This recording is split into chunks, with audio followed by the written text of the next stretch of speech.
turn this green, right? There it is. Okay. You hold it down. Yeah. I like to every time we use this. Oh. Yeah. And when you take your finger off, it should turn green. Oh, I know. take it off. I know.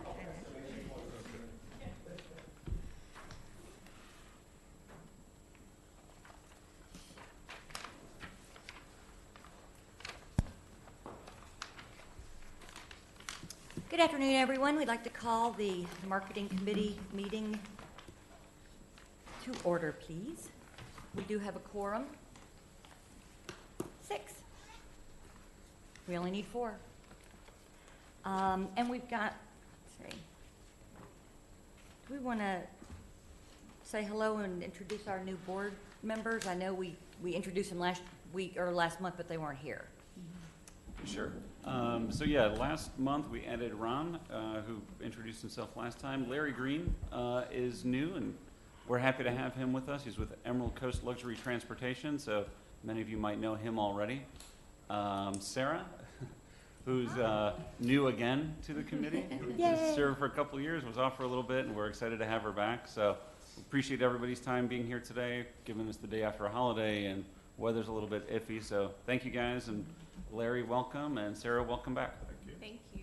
Thanks, Mike. Are there any public comments on the agenda items for today? Let the record reflect no. And so now we're going to approve last month's, or the July minutes, I should say. And they are attached here. If you haven't had a chance to look at them, why don't you just take a couple of minutes? And then I'll call for a motion.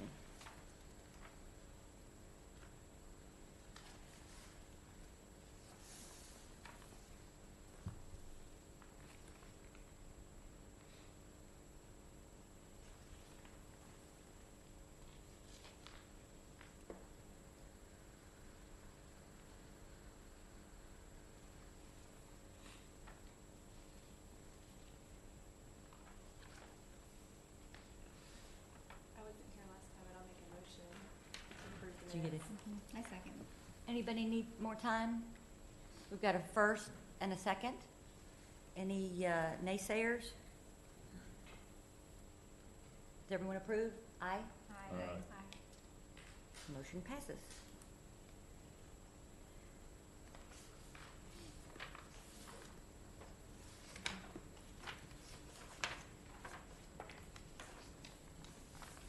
Okay. We have new business to attend to, starting with the beach operations vehicle design discussion and request to move recommendations to the TDC Council. Mike, do you want to take us through that? Sure, yeah, I'd be happy to. You'll see in your packets there the attachments of 2 different versions. A little background on this: we have vehicles currently used by our beach code enforcement, our beach maintenance, and our beach ambassadors that you'll see both on the roads and on the beach as well. Currently, they're all plain white vehicles, and they'll say code enforcement or beach maintenance on them, but lack any South Walton branding. So we want to add some branding to them for a few different reasons. One, to soften up the look of them. When visitors see them on the beach, we want them to be a little bit more warm and welcoming, as a lot of what they're doing is interacting with customers almost in a customer service type of role and helping folks on the beach. And also to get the South Walton brand message out a little bit stronger as well. It's a great opportunity on the beach to do that. So we've presented 2 options here. We have Jeeps and trucks. We'd anticipate doing the same design concept across the board. Option A is the kind of smaller, we call it the medallion treatment of the logo that has the beach neighborhood name surrounding it. Option B gives us a little bit more space to use our horizontal South Walton logo, and you can see kind of the strip underneath there. In this example is beach code enforcement.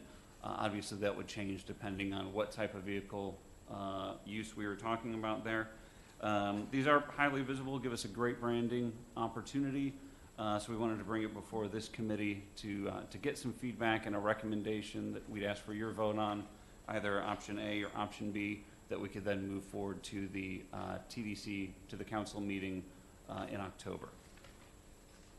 Mike, other than the the code enforcement vehicles, does the TDC have other vehicles that they use, and what are on those doors? Yeah, thanks for bringing that up. We do have vehicles that our administrative staff uses. Those, very much like the vehicles we're talking about, have very minimal branding on them now. After we make this change, we'd apply something very similar to our administrative vehicles. There are 3 of those that we use to come to meetings and things like that, but also to visit bed tax collectors and partners and distribute materials throughout the community. So a good branding opportunity on the roads for us as well. Ours are a little bit plain and unnoticeable at the moment. So we would make a similar change, whatever we decide, with these beach vehicles to our administrative vehicles also. The thing I like about these is it goes to the point of the branding of the South Walton and knowing when you leave a certain area and you enter a certain area, much like the billboards. You know, we talked about when you enter South Walton, we want folks to know you're in South Walton, you're not in Destin, you're not in Panama City or anywhere else. So this makes sense to me. This does a really nice job of communicating that to the visitor. Yes. Quick question, if you don't mind. Benefit of the truck versus the Jeep, as the tailgate part of it come into?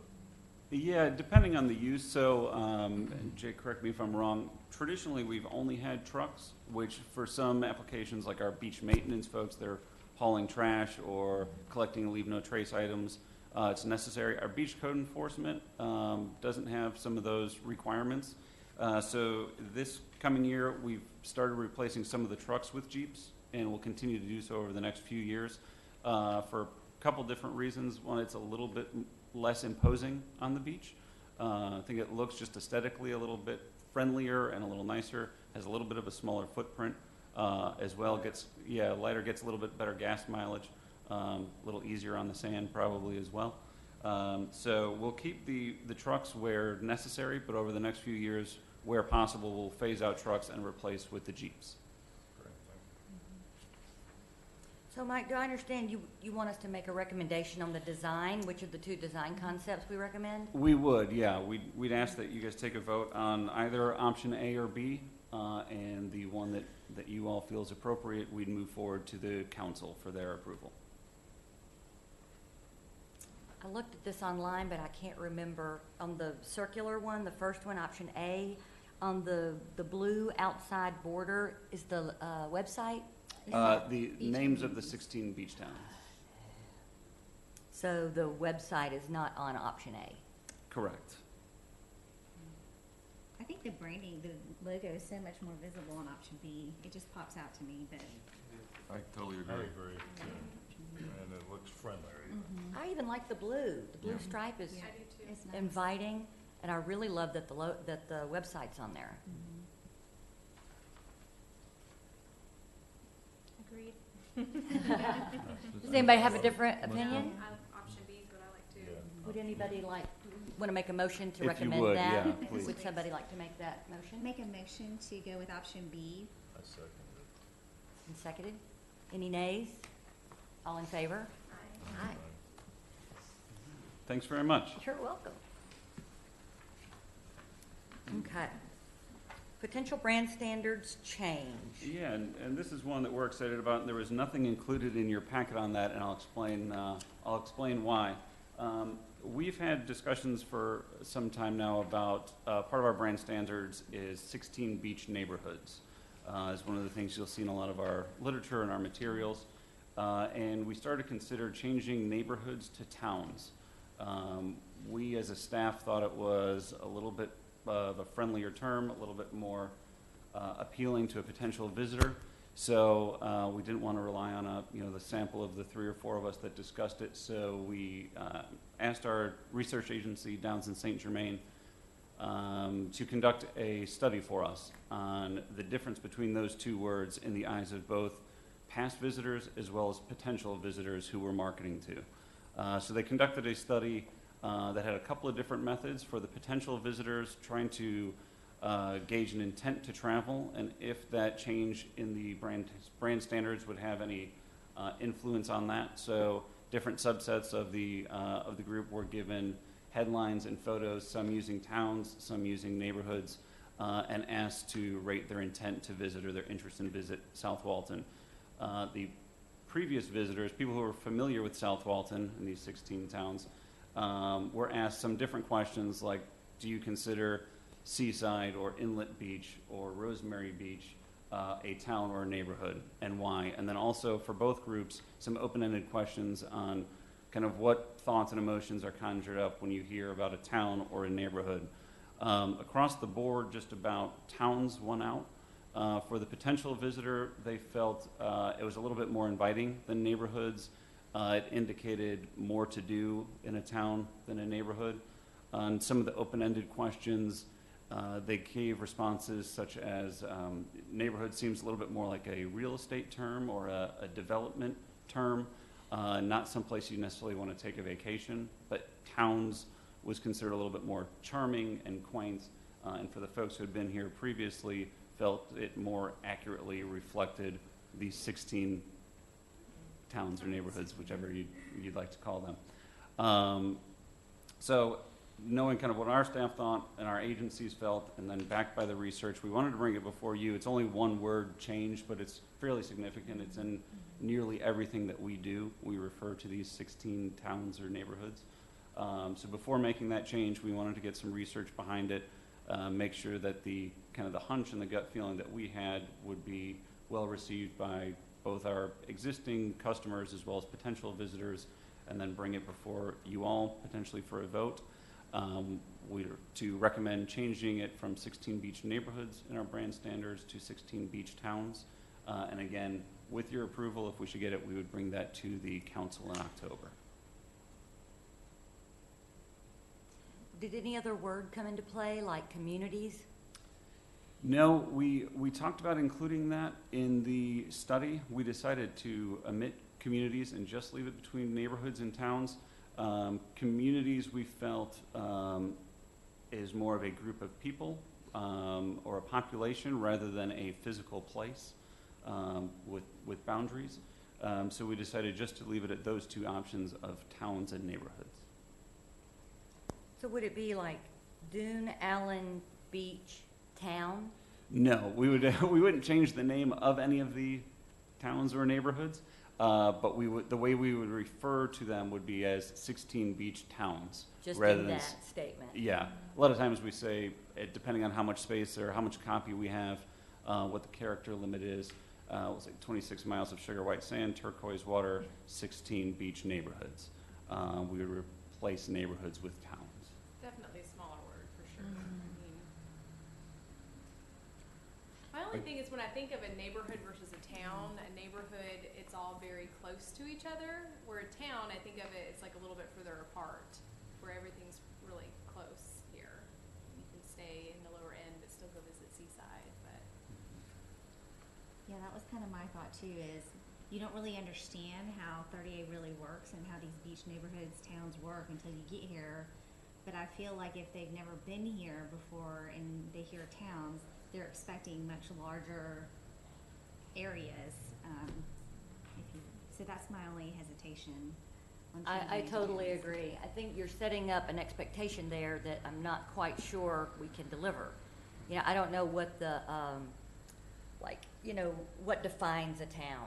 Mhm. You think about a town where there's some kind of like civic oversight, in the town, there's the post office and there's the, where the commissioners meet or whatever the oversight, there's the mayor of the town. To me, town sounds much bigger. And what we've got here, if you blink, we just went through that town. I just am a little bit concerned about the expectation that word sets up. And I understand those points. Oftentimes, this copy, whether it's on a website or a brochure or whatever it is accompanied by our map and descriptions of each of the towns or neighborhoods as well. So we use a lot of other methods to kind of help set those expectations and define what each of these towns is, as well as show their relationship to one another through a map and relative to the size of the area in general, and then the proximity of each of these spots in relation to one another.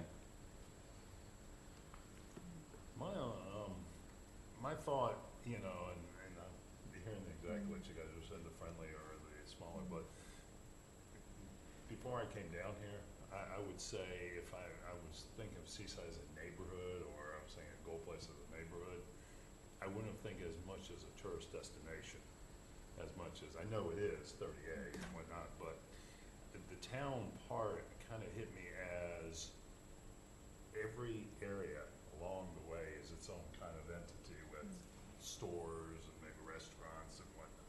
So that was the only reason town, to me, almost kind of could work versus, because I live in a neighborhood and I'm thinking of a neighborhood as being just Like a subdivision. a subdivision, exactly.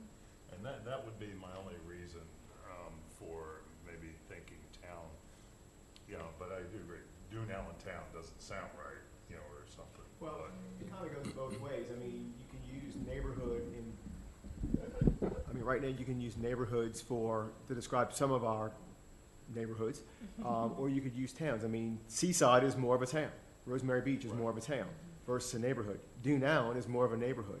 So, you know, it's kind of 6 one way, half a dozen another, but I think it's the narrative that we want to tell in general, and which one works better is kind of where we need to guide this. So, you know, if y'all feel that it's neighborhood, then it's neighborhood. If you feel it's town, then it's town. But I mean, I think we can kind of get really, you know, down a path we don't want to get into, because I think both terms could apply to several of the communities that we're talking about. Mike, can you tell me a little bit more about the research that was done? You said you talked to the two different populations, one that would visit and one that has visited. Correct. Like how many, what was the sampling? Sure, let me get that number. It was approximately 400 between the two groups.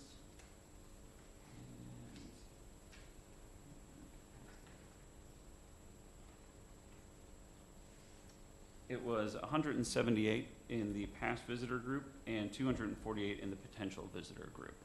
And do you have any of the comments that they made? I do. And again, the reason this wasn't in your packet is we just got this research concluded just in the last couple of days, so. Thought you were trying to trick us. No. I didn't see that.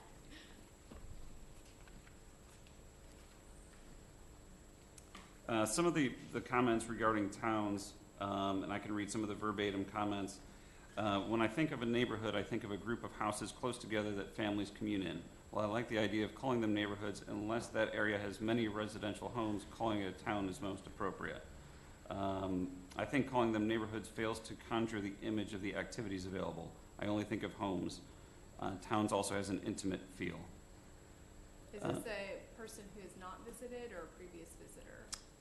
This is both. This is an open-ended question that was asked to both. So we don't know which one, because really, the previous visitors, really, they get it anyway. I don't think it would matter, it'd just be how the new people would resonate with it.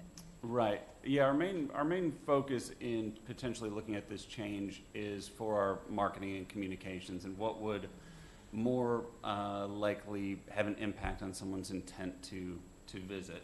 And in those numbers, when you talk about potential visitors, questions like, when you think of a relaxing vacation with your family, which term better captures the essence of a relaxing getaway? Towns outbeat neighborhood almost 2 to 1 in that category. One question asked was, based on how you experience and enjoy the areas in South Walton, they should be called, again, towns outbeat neighborhoods almost 2 to 1 in that question as well. So while the past visitors, it was fairly close. Towns was ultimately the winner in that group, somewhat in a close vote. In the potential visitors, that gap was quite a bit more significant, that they significantly preferred towns over neighborhoods when they reacted to lines of copy and headlines and pictures of the area that could be used for potential articles or content copy. So it'll be I'm kind of the same way. When you first mentioned neighborhood versus town, I immediately went to 3723 Pinnock Avenue, which is the neighborhood of Tall Timbers that I grew up in on the West Bank. But and I understand your concerns, but to Larry's point, when you say town, just seems like there's more to. Well, when you to- think about more- you think of town centers where Yeah. there's more activity versus a neighborhood where there's usually just residential, so. But I get it, I mean, but I can't think of another word that you would use to replace Right. neighborhoods is where I am. I'm not against it.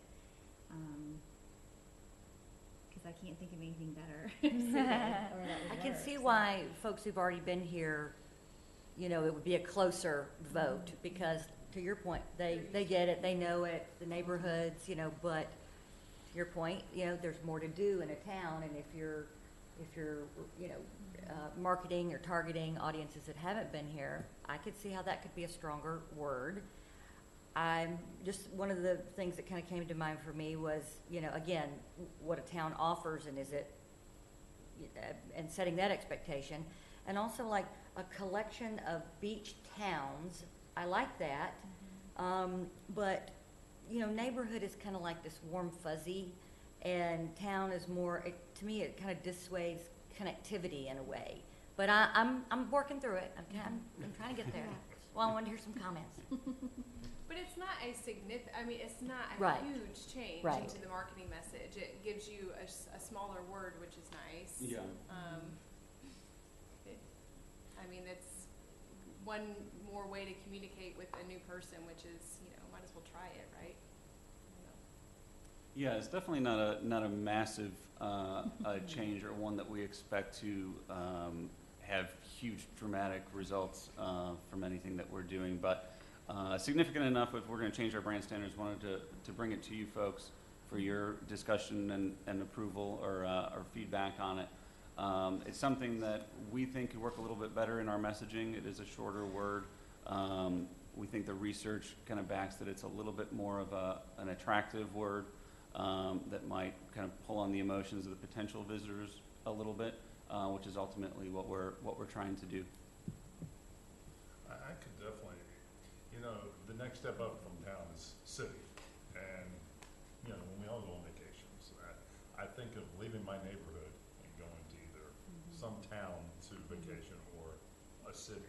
We don't want the city feel, obviously, so doesn't apply. And, I can see the potential too from an online search that people wouldn't search for a beach neighborhood. They would search for a beach town. Good point. Well said. And- Yeah.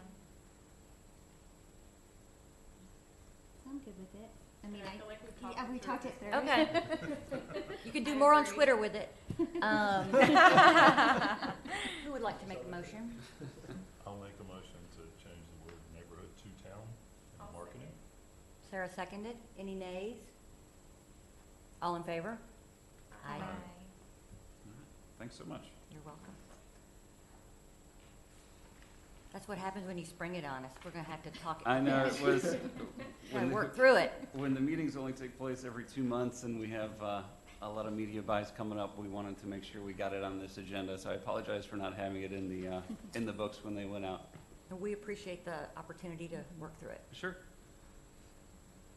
So the one thing that was included in your packet was the results of the spring 2018 visitor tracking study. It's over 30 pages, so I won't go through the whole thing, but a lot of encouraging numbers there. Nothing that shocked us necessarily. We knew what the bed tax numbers were. So the results of the research kind of showed that. A couple of things I would like to point out. Restaurants continues to climb and is on par with beach as things that people like to do while they're here and things that value when they're on vacation. That's a number that really for 3 of the seasons is equal to beach, and in the wintertime surpasses beach. So I think you'll see us continue to do more and more culinary marketing, which is something that's been a focus for a little while, but that's one number that continues to climb, and it can't really climb a whole lot higher than it is currently. On, I believe it's slide 28, it compares numbers from this spring to numbers of last spring, 28 and 29. I'd like to just point out a couple of them. Room rate was down 5%. We attribute that because total visitors was up, bed tax was up, room rate was down. Really the only thing that could contribute to that would be an increase in the inventory of available rooms. So as we see that inventory continue to increase, that's going to impact some of the numbers a little bit. Probably the most encouraging number, and this has been for the last several quarters, is economic impact and direct spending are at 15% increase with only an 8.8% increase in visitors. So that's supported by, on the next slide, the median household income continues to increase, which is going to drive that economic impact up more quickly than total visitors will increase. So definitely encouraged by that number. We've been seeing that season over season. Otherwise, the geography of where folks are coming from is very similar to previous springs and summer and fall as well. Really winter being the only outlier in that. Everything else was on par with what we expected, and everything kind of moving in the right direction. So I'm happy to take any questions on that. I know there's quite a bit in there, but really kind of what we were expecting and what we've seen out of the last several spring studies. Mike, just to clarify the issue of the household income, which is fabulous. Love it. On slide 11, the median household income is $175,000, but then on subsequent slide 20, it's on in two other different areas where it's that 164.7 figure. I think that's what it was. Yes. Would you mind just clarifying that, please? Sure. So that slide 11 looks at what we call the typical vacationer. Those are our folks who are staying overnight up to 10 days. And they have a median household income of $175,000.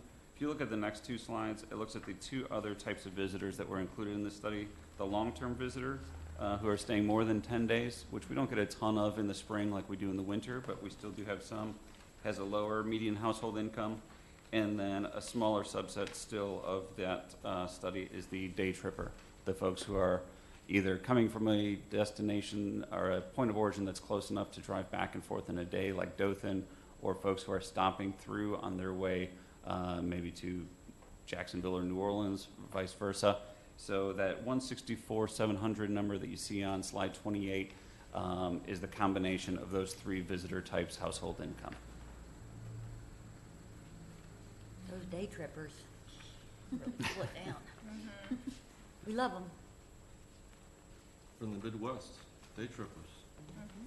They don't say private jets. That's true. I'm sorry. Good catch. Look at him.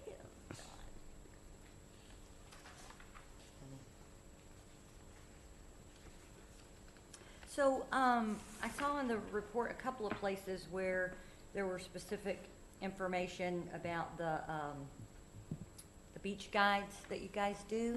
Do you use this as like a backup to continue on with those annually? Because wasn't it like 19% had seen one of the? Yeah, it was fairly low. We do, since we, I think at the last meeting, presented the new visitor guide, which we put a lot of time into.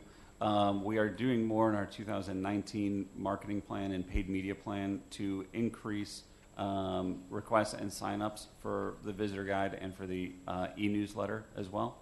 So we'd like to see that continue. And yeah, it usually does come in right around 20% or so have seen the visitor guide, or even 15 or so percent.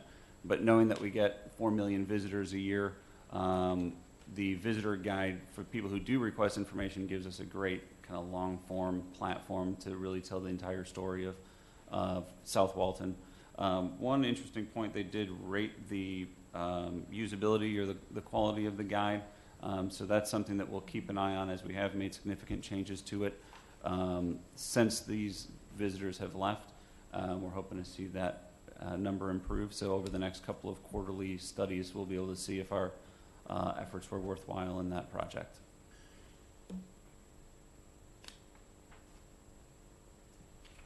Tell you one of the statistics it keeps hitting me, which is, I saw that the spring 18 first-time visitor was down about 4%, but the 10 plus was up 5%, which is even better. Yeah, and that's a trend that we've been seeing, those kind of long-term or multi-visit guests. That number continues to increase, which is encouraging. One great number in here, I think they rated the destination as a whole this past spring as a 9.7 on a 10-point scale and a 95% intent to return, I believe. So The destination is definitely an asset and something that the visitors are clearly enjoying and intend to return to visit. So we just have to get them here. That's right.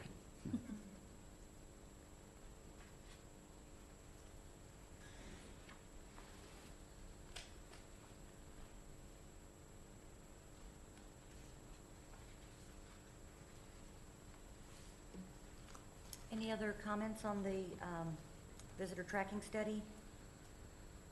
We do the 3 of these a year 4. before we do 4? Mm-hmm. Yeah, and then kind of a year-end as well to aggregate the 4. I think it gives us great information. Mhm. I mean, I haven't seen anybody else do it as well as Visit South Walton TDC. Oh, good.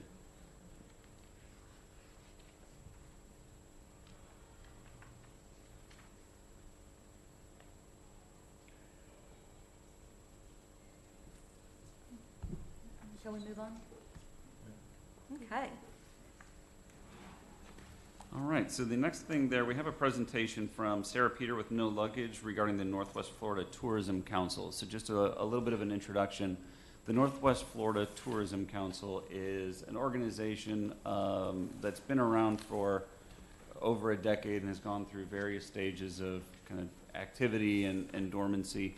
And right now it's kind of very active as it's 8 counties here in Northwest Florida between Wakulla and Escambia. So us kind of in the middle. The 8 counties most impacted by the BP oil spill, with the intent of branding Northwest Florida as a region, using a variety of methods. Now that there are Triumph funds potentially available, Visit Florida has some mechanisms in place as well to support some regional brands. The council has become much more active and has hired Sarah and No Luggage to do some consulting, some strategic planning, some marketing and branding as well for us. Where we are in the process of at the moment is kind of working on defining the brand so we can go and try and get some of these sources of capital. First with Visit Florida to get some working capital so we can go out and promote the region as a brand. And the idea is to reach audiences that we are not reaching currently as any of us on our own. So we're not tripping over ourselves or speaking on top of one another. But these dollars would allow us to go after a different type of traveler in markets that we're not really pursuing, a little bit further out than our typical drive markets, and get into Canada and potentially in the future more international markets as well. So I'll bring Sarah up to give you a little update on where we are from a brand perspective and from a strategy perspective. She's done a great job for the council, and we're lucky to have her. She came here on her own time to present to us today from Charlotte. So with that, I'll turn it over to Sarah Peter. Thanks. Speaking of the microphone, right? Yes. Not generally friends with the microphone. Okay, so for a show of hands, I recognize some faces. Who came to the Northwest Florida meeting that was held in Sandestin where we talked about Destination Next? Yeah? We talked a little bit about the Adventure Traveler. We talked about some Destination Next results. So what you all have been really good about is continuing this feedback loop, right? So this is sort of just the next step in the process, as Mike has talked. The region really is launching a 3-fold effort, right? It's a strategic planning one, a branding one, and then a marketing one. So I'm just going to talk quickly about where we are in the process, if that's okay with you all. I have my Vanna who's going to click for me, if that's okay. So Mike told you who the counties were in the Northwest Florida region, and I told you that one of them was, one of the initiatives is a strategic planning one. So where are we? Destination Next, the assessment that you all completed is complete, both on a regional basis and on an individual South Walton Destination one. The region has landed in what's called their Explorer category, which I think we can talk about in a little bit. I'll talk about that. What is the purpose of the Northwest Florida Tourism Coalition? Why do we exist? And the council has come up with a statement to amplify the quality of experience for both locals and visitors, right? So as Mike said, the job should be that we lift all boats. We do things better as a team or as a group than we do individually, and we don't compete. The community is aligned. All of you, resoundingly, we did the workshops in 4 areas. If you'll remember, we did it here. We did it one also in Okaloosa County, in Panama City Beach, as well as Pensacola. And then we actually did region-wide surveys going all the way down into Appalachia and into Franklin County as well. And everyone is excited by this broader definition of the adventure traveler, that it isn't adrenaline-based, that it's really based on getting into the outdoors, experiencing local culture, and a little bit of a inherent challenge, right? It's not skydiving off cliffs the way it might have been 10 years ago. I just read, I have to tell you because it's something that is appalling to me, but is an opportunity for all of us.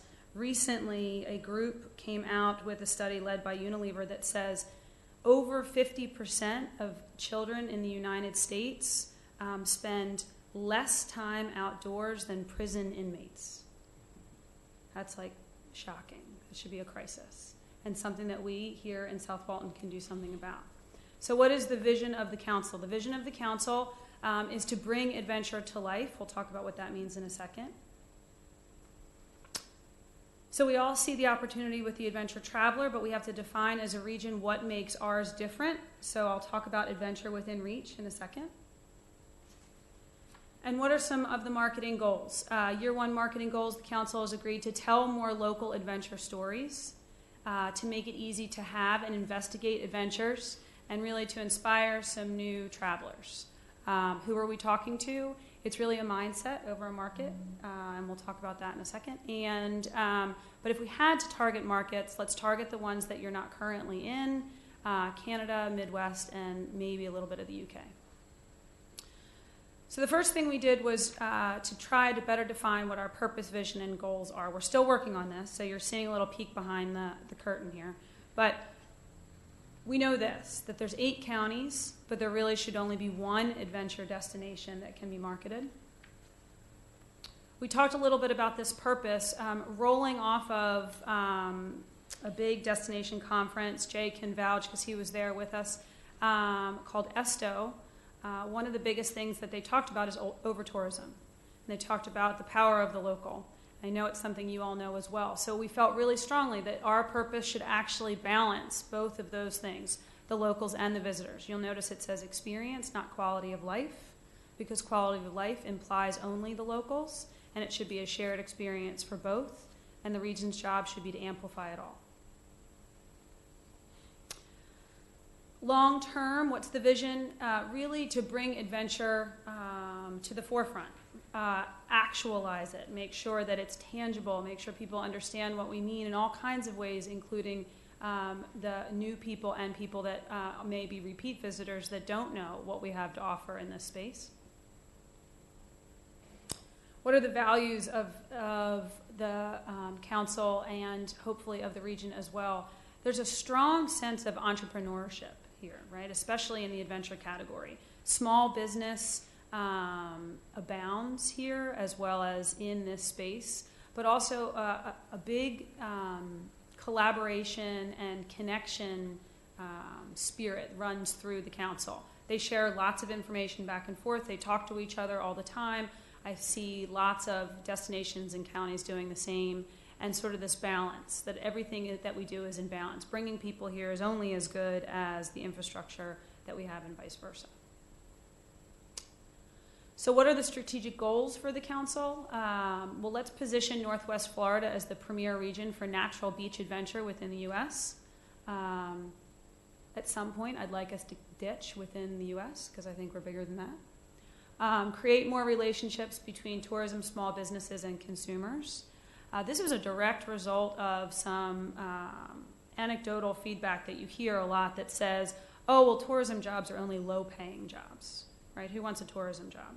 Well, let's actually take an active role in redefining what that is, because it's not just low-paying jobs, as we all know, but it's also small businesses. Let's maximize the economic impact of the entire region. Okay, so how are we going to do that? Long-term, what this process revealed is that we're going to identify a give-back component. We will figure out what our purpose-driven element is. We do research a lot with millennials, and it's not socially good for them anymore. It's purpose-driven. And so what are we going to do to support some well-founded purposes? One of the things we're going to do is create regional programs that identify, educate, reward, and promote small businesses. So that will be really crucial to the council. And we'll start to address the mobility and access issue that is resonating with every community and the region up and down this area. It's a problem for you, it's a problem for all. So how can we begin to address it with non-traditional solutions that cross county borders? But action, right? So action is the biggest thing. This council has been in effect for quite some time, but hasn't really taken an active role in a while. So Mike and Jay have been very insistent that we actually make sure we are hitting objectives. We are accomplishing some things. So we finalized the DNext learnings, and then in the short term, we would like to create a plan to circle back to the communities. Let's create a rallying cry so our communities can get involved with us. I'm sure there will be another session where we will talk about the Destination Next results, so I won't hang on it too much here, but you can see we have some work to do. Ultimately, for those of you that aren't familiar with Destination Next, it's a modeling process that has two axes. From a destination perspective, we have been evaluating destinations since the dawn of time by what you see on the x-axis, which is how strong is your destination? Do you have Wi-Fi? Do you have mobility? Do you have access? Do you have a brand? But what people are recognizing is that the vertical axis of strong community engagement actually is what further defines places that people want to come to visit. And so ultimately you see that the region there has some work to do. The region has some work to do to get the community engagement up, to surpass the United States average and get into that trailblazer category that everybody wants to be in. Okay, so that's the strategic planning process. Also important to us is how are we defining what the region's adventure brand is? Like, what is our promise to people and what is honest and true about us? This isn't necessarily it. This is an example. In Instagram today, the hashtag has become symbolic of the fact of live things, what's in the moment. Right? So these adventures are happening, so our brand actually has to get into the conversation that is already happening. We're not here to recreate the wheel. We're here to lift up things that we know are already going on, much like a hashtag or Instagram does in general. So what's our version?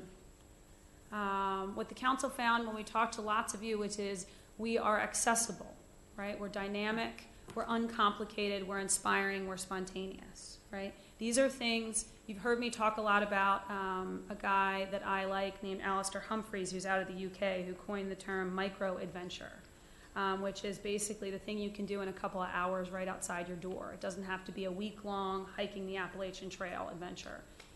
You fit right in there. You fit right in there in the crosshairs between the family and adventure. So let's take advantage of that. So do any of you know what this is? This is sort of a tool that agencies use often. It's a mood board. It basically, in pictures instead of words, should say the same thing that came from that prior frame. So it's about wonder and joy and the water, which is such a huge part of everything that we do. We're a maritime culture. And it has a certain element of spontaneity, but it's also natural and outdoorsy and maybe a little different than what you expect. Local culture, I just heard that restaurants are resonating. I'm not surprised. That's how lots of people are defining local culture. So there's a little element of that mixed in. And then we add some similar brands to it. So what are the brands that we might partner with? What are the brands that we feel like actually are doing some things that we would like to emulate, for example? I'm just going to pick a couple. Venmo, who knows what Venmo is? So Venmo didn't invent anything new, right? It's PayPal, done differently and more relevant to a younger audience. Okay, let's do that. Let's make adventure more relevant to a younger audience. That what they did there was make it more meaningful to them. I would challenge all of us that that's what we have to do here. REI, everybody knows REI. REI, yes, is in the adventure space. Yes, they're outdoors, but they're a movement, right? Their Opt Outside campaign was something that they truly believed in with that co-op spirit. So let's emulate a little bit of that movement. Let's try and figure out how we get some more kids outside, because apparently 50% of them are in jail. Subaru isn't just about a car. Subaru is about love. It's a really well-made, adventuresome car, but really it's about passion. So let's do some of that as well. Said in a slightly different way, again, what is Northwest Florida? Adventure is everywhere. It's the little things. You all told me in some of these workshops that our number one adventure was beach walking.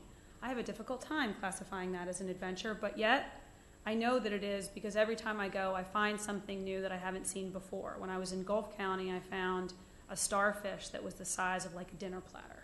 I'd never seen that before.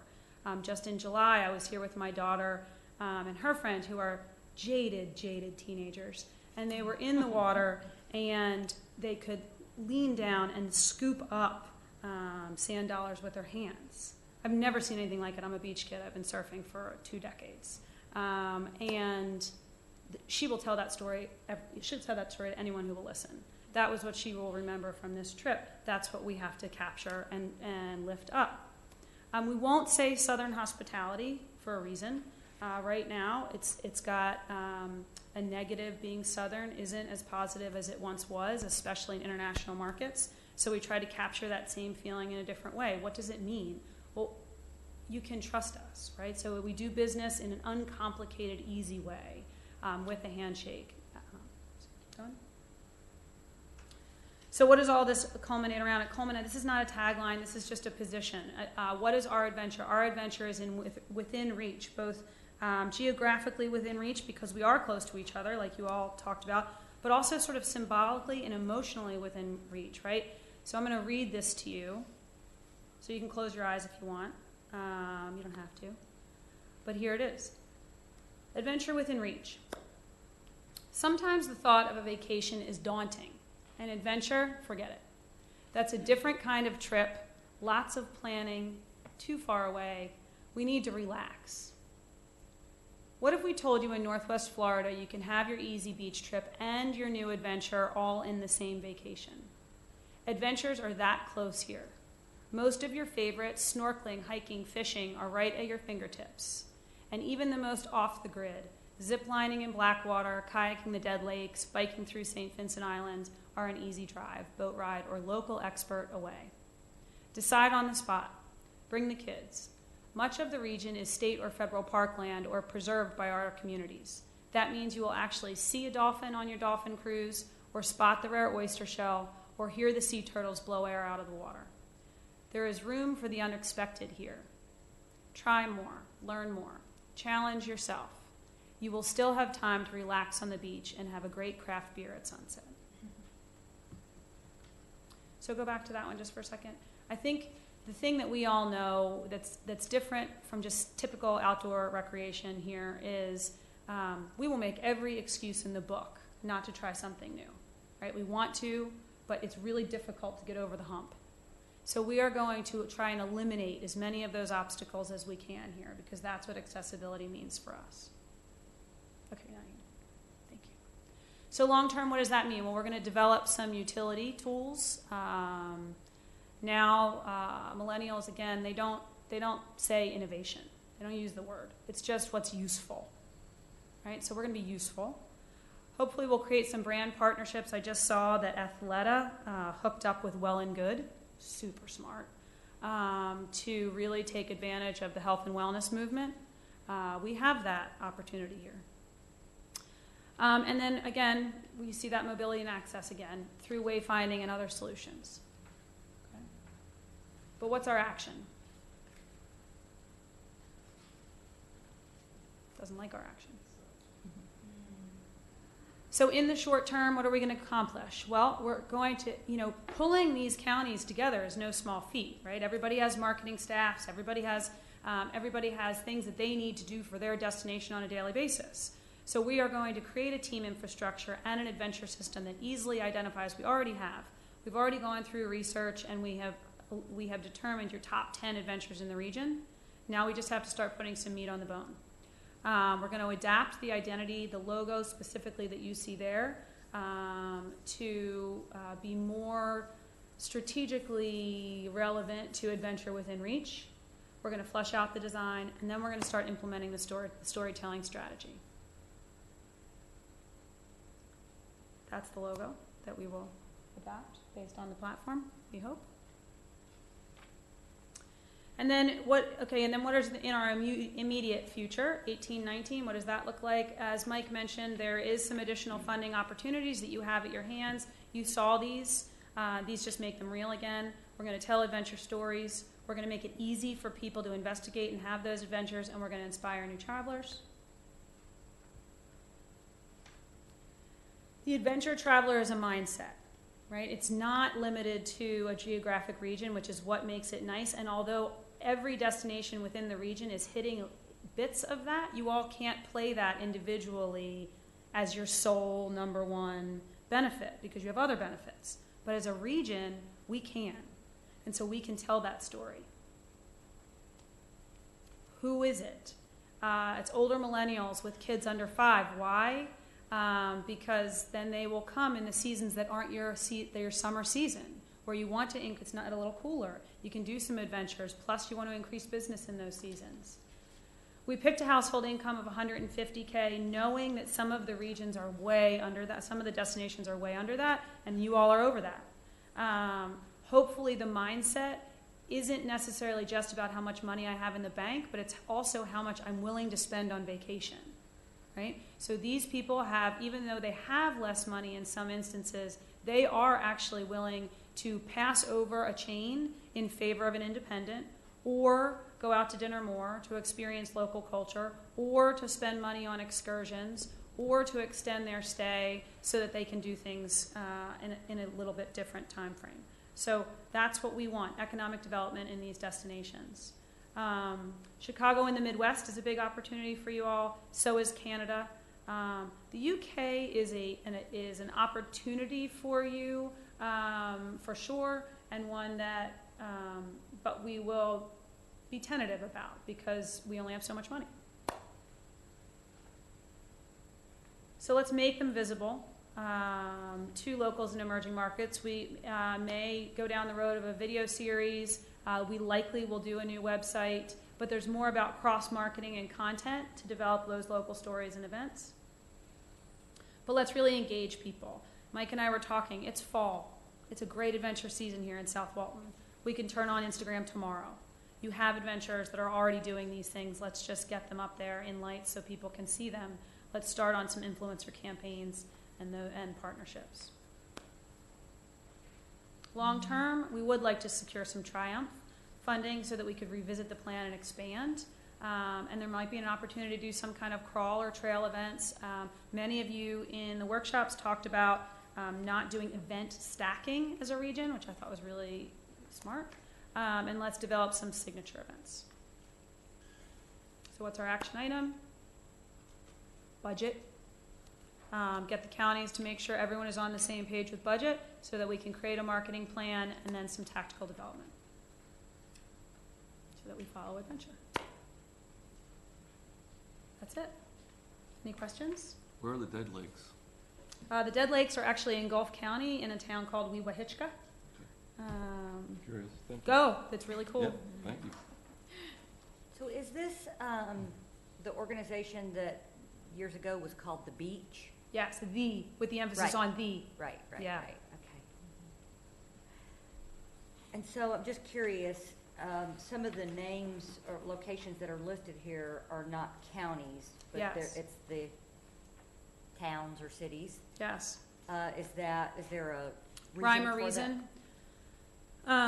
So that's one of the things we have to work on in the identity. Technically, it should be all counties because it's the eight counties most disproportionately affected.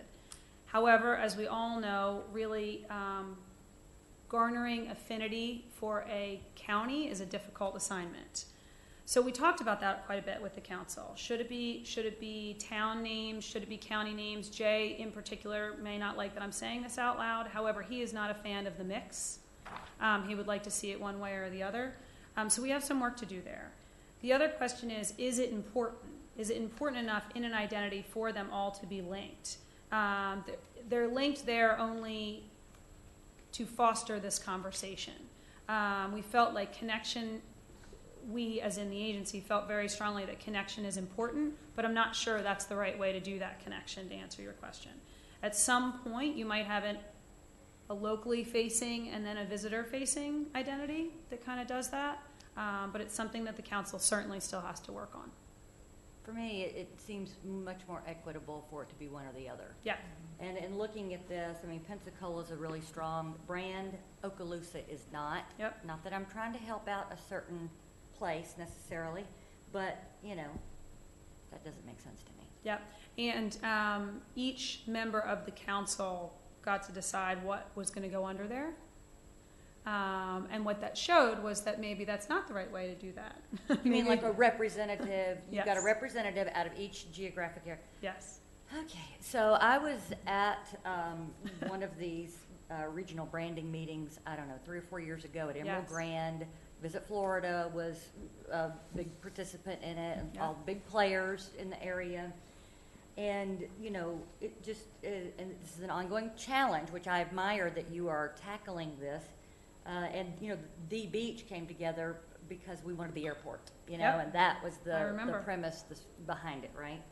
So, you know, I'm curious as to, you know, what would be done differently to motivate these different geographic areas to work together. Because in my experience, just in that like half day of meeting, you know, there's a lot of territorial kind of, mine is here and yours is there, and, you know, not everybody wants to play nicely together. So I'm just curious how you're going to overcome that kind of innate challenge. I think it's a great question. I facilitated an interesting discussion this year at the state level with Visit Florida called their Leadership Summit. And basically the collection of destination marketing organizations comes from around the state, and they talk about the issues that are meaningful to them. One of the huge underlying themes was regional collaboration. So there was enough consensus, specifically amongst this group who've been working together for a while. They all have senior leader TDC directors. No one's a junior. No one's junior. They've done it before. Many of them have been in their destination, except one, have been in their destination for a while. And there was a new willingness of spirit both in this region and also across the state. I hadn't ever seen anything like it before, and I've been doing this for a while. And so it was really nice to see. It's also been really nice to see over the past 6 months, watching them collaborate, watching them give and take, watching them say, okay, you know, yes, we absolutely need to make sure that we are getting our share of the pie. However, we know that if we bring in more of these people, all of us will benefit. I hadn't seen that in the beach effort, and I certainly had not actually seen that in some other destination settings. So I don't know if it's just timing. I don't know if it's the recognition that some of these markets, no one has enough money to actually penetrate individually, that you don't. And so this helps give it a little bit more presence, but it definitely seems to be a tide moving forward, so much so that Visit Florida is going to spend $1.4 million in giving money to these regional efforts. Is that part of their, you know, Floridians spending money in Florida little silo? No, this is completely different. Okay. So this is a cooperative opportunity for them, and it is not the Share a Little Sunshine or within the state. So it's an interesting, I think it's just good timing. There's some good things happening. So we're going to take full advantage of that for South Walton. That makes me curious about the strategy to, you know, target locals as well and incorporate locals, which I have no problem with. But I am just curious as to if it's not Floridians spending money in Florida, you know, what kind of is the strategy behind that? So one person on the board actually, or on the council, brought it up this way. We know that more people will come to visit. What is good for the local is good for the visitor, and vice versa. We know through research and anecdotals that the cities that are doing well, Nashville, Asheville, Knoxville, Austin, those are places that they have strong community involvement, and that there's just a certain spirit going on. That's what the region would like to capture in this initiative. Will we spend dollars actively marketing to the local? Probably not. And if so, it'll be a small amount. But getting their involvement, listening to what adventures they're having adds to the credibility of the place and helps define tourism and build advocacy for you all, which you desperately need as destination marketers. And so I think that this isn't necessarily a 50-50 split. Our job is to bring visitation people in that are going to spend money here. However, to do that, we also need to keep our local population in mind, happy, and then they'll give us content that no one else will. Does that answer your question? Yeah, no, that's great. I wanted to add on your emerging markets, perhaps to consider homeschoolers Yes, and totally. empty nesters who are who could be athletes that would be more adventurous. Mm-hmm. Totally. I think the homeschool market, one of the things that'll be really interesting, we're doing a study right now on why people with children, why or why not, they will take their kids out of school to travel in the off season. What is it about those quote unquote trips where you'll take your kid out for Disney, but you won't necessarily take them out to come here? Why? Or you'll go to Europe, but you won't go to a state park. Why? And so learning new things is a huge part of that. And that plays right into the homeschool market for sure. So can you tell me a little bit about the funding with each of the participating organizations? Are they required to pay into and pay a fee, and is it the same for everybody? And I can tell you what I know. Jay might be able to answer better than I. What I know is that it is not the same for everyone. It's a sliding scale. There are dues, and then there are cooperative marketing opportunities. That's about the extent of my intellectual capital on the subject. That is accurate, that's correct. And the percentage is based on TDT collections.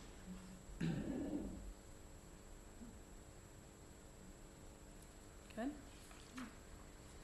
so what would you like from us today, other than thank you very much for the You could say hooray. nice presentation? It's admirable. You know, I think it's a big job. I think it's going to be a big job.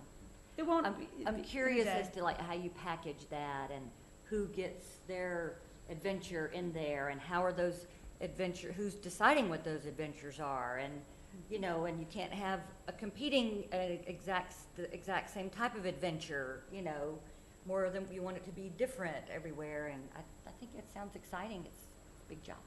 So are the locals primed and ready to go, you think? I mean, if you could turn this on tomorrow, how long would it take to get the locals to share their stories? I think you definitely have some work to do, but the last meeting, what happened that was cool to see is that the council members expanded it to their marketing teams. And that has to happen, right? Because the individual directors can't do it all. And so they expanded it to their marketing teams. Those people do know about the locals that are having the adventures. So we can easily get at that granular level of data and start lifting people up while we're finding new.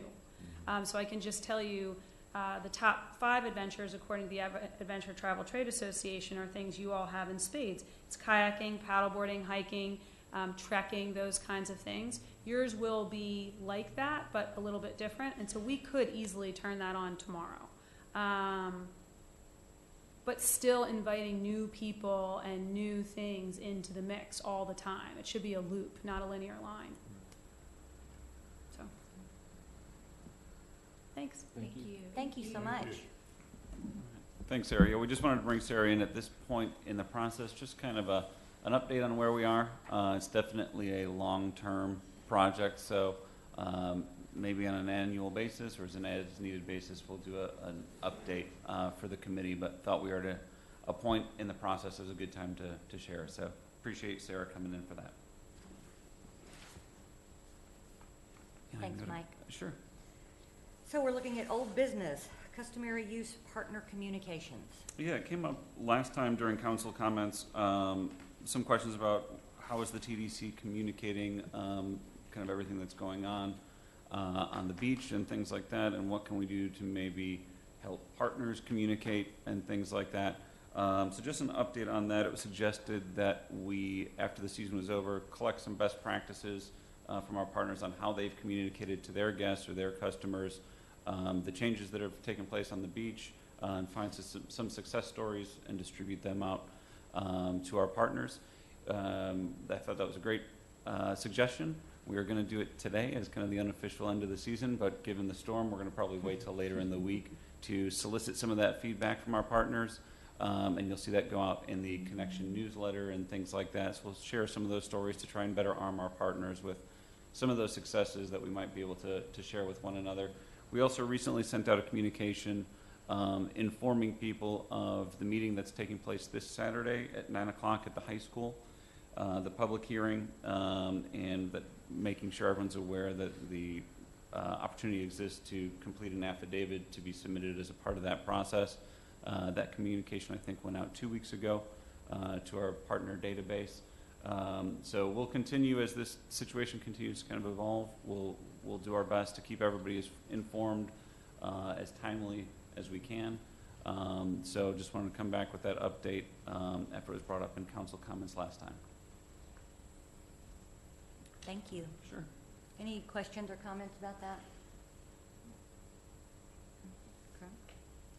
Let's talk about the official wedding guide. Yeah, that was something that was on the agenda last time. I think it was just about to go to print at the time of the last meeting, approximately. Now that it's done, I wanted to bring them in and share them with everybody, make sure you had a copy. We've talked a lot about this family of publications that we're producing that starting in January will be on an annual calendar. We're excited about that wedding piece. It's something that we haven't had in the past, and we do get quite a few requests for wedding information. So we're armed with something specifically for potential brides and families of potential brides that request that information. We've already started distributing them through the visitor center and through the mail to people who have asked us for information or filled out a form on our website looking for wedding information. So wanted to share that with the committee now that it is in hand. As far as updates go, just a few things. Between now and the time of our next committee meeting, we'll have attended 3 activations. The Music City Food and Wine Festival in Nashville, Chicago Gourmet in Chicago, obviously, and Boudin Bourbon and Beer in New Orleans. So 3 food-focused festivals coming up. 2 that we've done before, one that is new to us, the Chicago Gourmet. So we're excited about those. We'll have some results and some recaps for you next time we get together. Perfect Awards, the nomination period is open currently. So if you'd like to go online and nominate your favorite businesses or your own business, or encourage your coworkers to do so, that nomination period is currently open. It's got about a week and a half to go, and then voting will take place for a month after that. Artist of the Year, also our other kind of annual community recognition program. That application period is open, so if you know of any artists or have any artists in your organization that you feel would be good candidates for the Artist of the Year award, that's going on now as well. Quick update on TDT collection numbers. June, the total collections was 5.4 million, which is the highest month, not just June ever, but the highest month ever in collections, so a huge increase for June over last year. We just got July's numbers in today. And we had a 4% increase in July.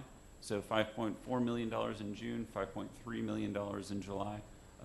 So both very positive numbers. We're at collections year-to-date about 21 million, or just over 21 million. Last year we came in, I think, at 23.7 million, so we've still got a couple months left. So we're anticipating a positive result for the end of the year. And we're up about 10% approximately year-to-date for where we are currently. And that is all I have for updates. Up 10% in the collections? Yes. Does June usually beat July? No. Or is this a new? Yeah. The first time? Yep. Yeah, we were surprised by that. I shouldn't say it's the first time. I'm not exactly sure. It is. Okay, it is, yeah. It was the first time. But also, there were 5 Saturdays in June this year, so that may have an impact Oh, on yeah. that as well. Okay, good point.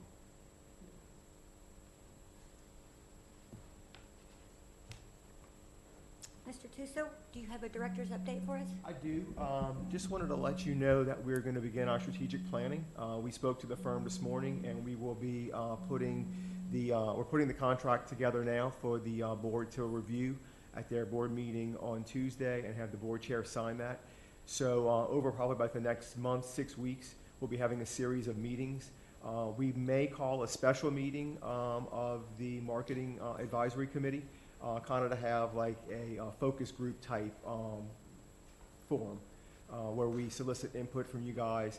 Might be better to do that as a group versus one-on-one. Also saves a little bit of time on the facilitator standpoint, but y'all can also run ideas by each other as you sit and converse as a group. So Mike will be communicating those dates, and we'll kind of talk to y'all about what might work for y'all as far as dates go. But we're really excited about that. This would be a 3-year plan, strategic plan for the TDC, and it's obviously very important for our organization and our community as a whole. So excited about it. Great, thank you. That's all that I have. Council comments. Anybody like to get chatty? This is really beautiful. Very pretty. We've got our wedding business, our culinary tourism, because we know how important those restaurants are, our adventure/ecotourism, all kinds of cool on-trend things going on. That one's in the works right now. Love it. All right, guys. Do we have public comments for the committee today? Okay. Anything else, guys? We're adjourned. Thank you. Thank you.